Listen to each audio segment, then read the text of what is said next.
ઉનાળો ચાલી રહ્યો હતો, ભરપૂર ગરમીનો માહોલ હતો અને એવામાં એક સરસ મજાનું તળાવ હતું. તળાવની આજુબાજુ સરસ એવું ગાર્ડન, ચાલવાનો ટ્રેક અને બેસવા માટે બેન્ચીસો પણ રાખેલી હતી. 5 વાગતા જ લોકોની ભીડ ઉમટી પડે છે. એ જ સમયે એક પક્ષી ત્યાં આવે છે પોતાના બચ્ચાઓ સાથે. નાના નાના સરસ મજાના બચ્ચાઓ હોય છે. તળાવ કિનારે આવતાની સાથે જ અમુક બચ્ચાઓ એ તળાવની અંદર જાય છે અને તરવા લાગે છે.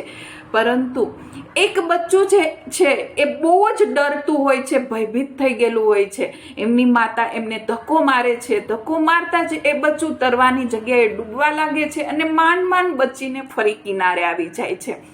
ત્યાર પછી એ બચ્ચું ભયભીત થઈ જાય છે. એટલા માટે થઈને તળાવની અંદર જવા તૈયાર જ નથી થતું.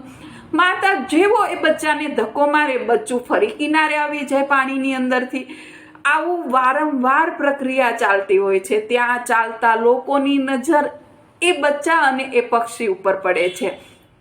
લોકો જોવા માટે ઊભા રહી જાય છે. ઘણા લોકો આ બધું જોઈને એમની મજાક ઉડાવતા હોય છે, હસતા હોય છે અને આરામથી મજા માણી રહ્યા હોય છે. પરંતુ એ માતા હાર નથી માનતી. ફરી એ બચ્ચાને મોકલે છે. ફરી એ બચ્ચું કિનારે આવી જાય છે.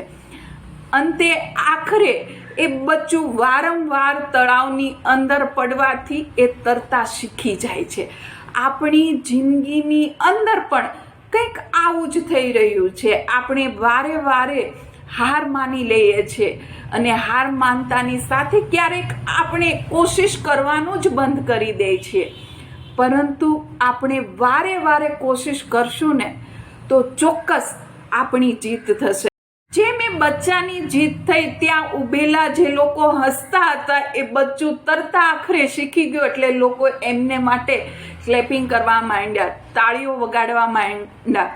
સેમ એવી જ રીતે આપણી સાથે પણ જ્યારે આપણે કોઈ પણ બિઝનેસ ચાલુ કરીએ કે પછી કોઈ પણ જગ્યાએ આપણી હાર થતી હોય ને તો લોકો વાતો કરવાનું ચાલુ કરી દે છે, આપણી મજાક ઉડાવવાનું ચાલુ કરી દે છે.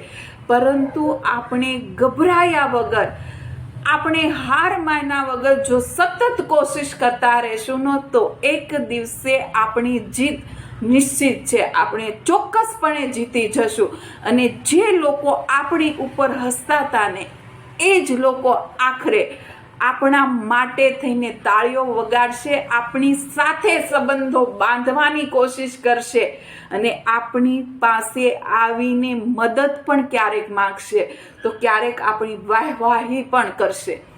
એટલા માટે જ જ્યારે પણ હારો ને તો હારીને બેસવાની જગ્યાએ વારે પ્રયત્ન કરો. તમારી જીત ચોક્કસ થશે. કોમલની વાતો, કોમલ સાથે.